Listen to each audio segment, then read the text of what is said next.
New era in space dawning from historic Pad 39A tonight. Once, NASA astronauts launched Saturn, Apollo, and shuttle missions here. Tonight, 4 so-called civilian astronauts will blast off. The non-professional astronauts trained for 6 months. They'll orbit Earth for 3 days. SpaceX founder Elon Musk believes this will one day be routine. The long-term vision is that spaceflight becomes airline-like. Right? You can buy a ticket and you go. If space travel is to reach those heights, it begins tonight with these 4. A 51-year-old PhD in geoscience, a 29-year-old physician's assistant, an aerospace engineer, and a billionaire entrepreneur. In a little less than 12 minutes, we're going to go from being idle on the pad to traveling 17,500 miles an hour. They'll reach 357 miles from Earth, the greatest distance since NASA went to the moon almost 49 years ago. Thanks for tuning in, everybody, and welcome back to another episode of Island Money. In this video, we're going to explore what it means to dollar cost average into the stock market and build your portfolio. But before we do that, let's roll it!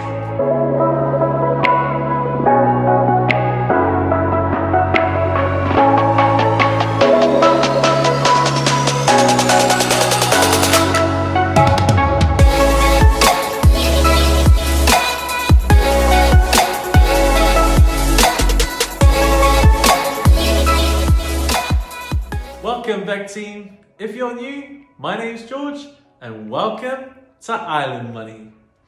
Boring stuff out of the way first, team. I'm not a financial advisor. Please do your own research. These videos are made for entertainment purposes only. Remember, I'm just another islander on YouTube sharing my journey.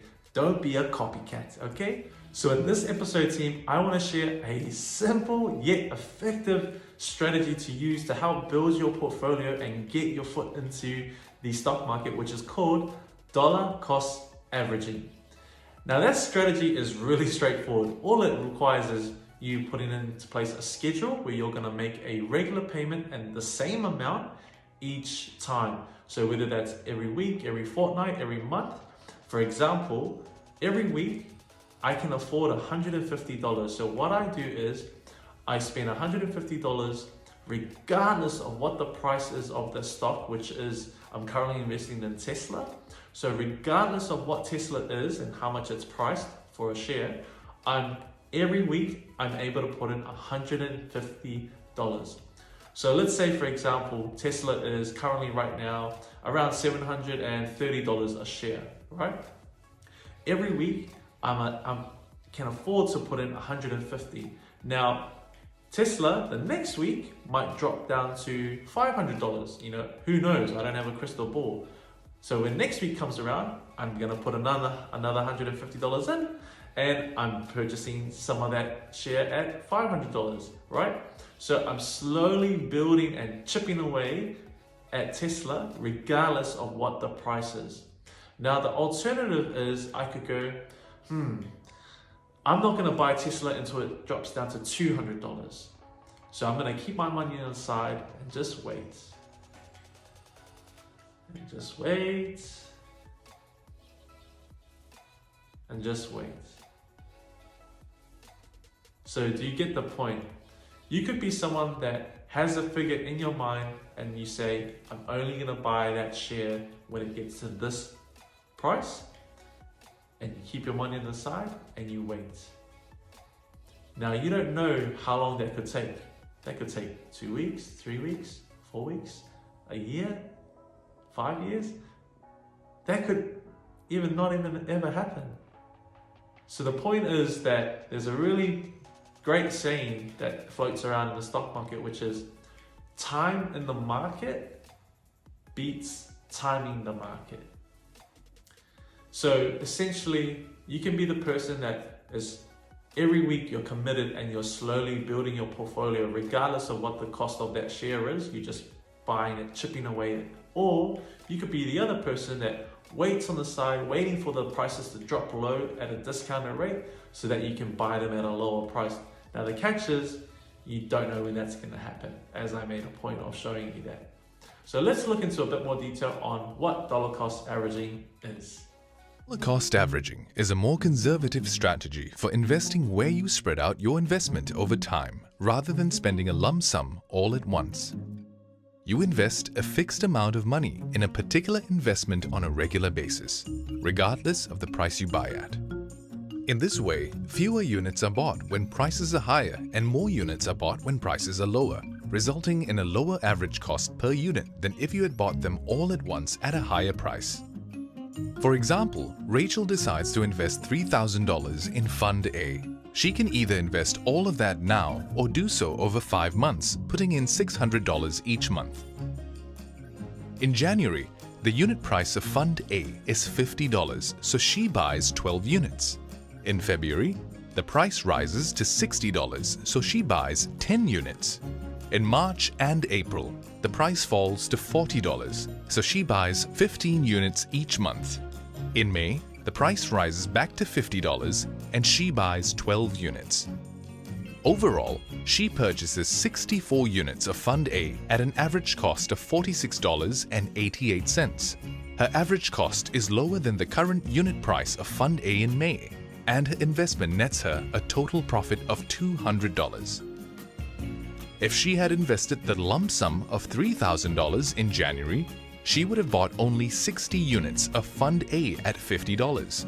Her cost would remain the same as Fund A's unit price of $50 in May, and her investment would have remained at $3,000. This is one of the potential benefits of dollar cost averaging. It reduces the risk by allowing investors to ease into the market over time and still profit from it. It is a great way to start investing, with the benefit of potentially lowering your average cost, especially if you do not know where the market is heading. So now that you have a better understanding of what dollar cost averaging is and how it works when it comes to applying it as a strategy in the stock market, here are 3 things that I think you should really keep in mind. So number 1, it works best when you can set up a good schedule that you can attend to and keep to, and only use a certain amount that you can afford. Okay, for myself, I know I can afford $150 a week. You might only be able to afford $100 a week, or you might be able to do more than me. Whatever it may be, everyone's in their own financial circumstance, so try and do something that you know you can keep up with. It becomes more effective if you can do the same amount on a regular basis. Number 2, time in the market beats time in the market. If you're going to be someone that's going to try and time your way into the market every time, I'm telling you right now, you're going to lose. 9.5 times out of 10, you're going to lose. You might hit it big that one time, you get the right timing and you get in on a good price, but I'm telling you now, it's going to be really, really, really hard. Don't have a crystal ball. No one can tell you what's going to happen tomorrow, 2 days from now, 3 days from now. Okay, so keep that in mind. Number 3, this is an important one, and actually I want you to think about this. Whenever there's a store, think about your favorite store. Whenever it has a discount, you and other people like you will be flocking to it, you'll be running to it, trying to get those discounted prices, right? The stock market is the only place when a crash happens and discounted prices appear, people run. Okay, people don't run towards it and start buying, people run. So when people are fearful, be greedy. When people are greedy, be fearful. That's all I have for you tonight, team. It was awesome talking to you again. Thank you for having me. Thank you for tuning in. Remember, keep safe, look after each other. Until next time, it's your boy, G.